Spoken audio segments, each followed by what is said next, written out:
आज baby Chris, उसके mummy papa, उसकी फैमिली हमारे साथ यहाँ पे हैं। 20 मिनट के लिए इस बच्चे की सांसें नहीं चल रही थी। 20 मिनट इसका CPR चला है।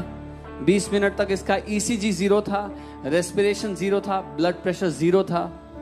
वन लंग वाज नॉट, एक लंग काम ही नहीं कर रहा था। नो ब्रेथ जी, इनके लेफ्ट लंग में ब्लड ही नहीं जा रहा था और डॉक्टर्स का कहना था कि हो सकता है आने वाले टाइम में ये लंग डिसफंक्शन हो जाए और बार बार वो लंग इनका कोलैप्स हो जाता था। बहुत बार ब्रोंकोस्कोपी भी करनी पड़ी और लंग्स का इनका हाल ऐसा था कि धीरे धीरे वो डॉक्टर कह रहे थे कि डैमेज की तरफ जा रहा है।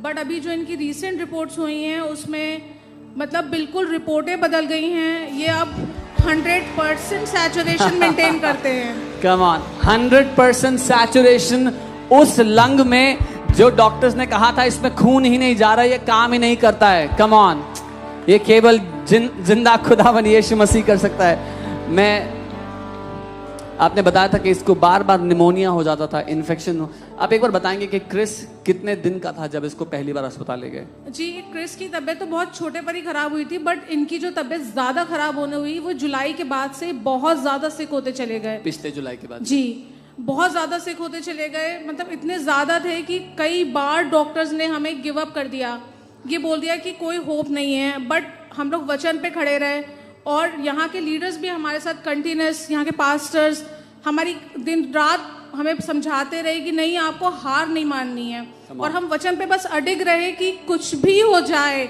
बट और मैं चर्च भी आती थी तो मैं यही सोच के आती थी, मैं हमेशा यहाँ पे आती थी कि किसी दिन मैं चर्च पे जाऊंगी और मैं अपने बच्चे को लेकर आऊंगी। Hallelujah, come on, come on. आज यही विश्वास पकड़ लो कि मैं चर्च में खड़ा हो के अपनी गवाही दूंगा एक दिन। यही है जो पकड़ना है आज परमेश्वर के बेटों बेटियों को। यही बात पकड़ लेनी है कि जो मरी हुई परिस्थिति है उसको परमेश्वर जिंदा करके ही छोड़ेगा। वो मरे हुए अंगों को परमेश्वर जिंदा करके ही छोड़ेगा और मैं खड़ा होकर उसकी गवाही दूंगा यहीं पर। आमीन। कम ऑन, हम जीवित परमेश्वर की आराधना करते हैं। डॉक्टर्स ने कितनी बार आपको बोला था कि हार मान लो, अब कुछ नहीं होगा? जब स्टार्टिंग में जुलाई में ये एडमिट हुए थे तो मतलब कंटिन्यूस काफी टाइम तक हमें यही सुनने को मिलता रहा कि आप कभी भी हार्ट बंद हो जाएगा, कभी भी मतलब लंग्स कोलैप्स हो जाएगा। और सर्जिकल के लिए भी बात की, इनफैक्ट एंजियोग्राफी भी हुई इसकी। ये एंजियोग्राफी में गए बट डॉक्टर ने बोला कि ना तो कैथ पॉसिबल है और ना ही कोई सर्जिकल इंटरवेंशन पॉसिबल है। ये वहां से भी लौट आए तो उन्होंने बोला कि मेडिकेशंस चलेंगी और कुछ भी नहीं कहा जा सकता है इनके लिए। मतलब कोई भी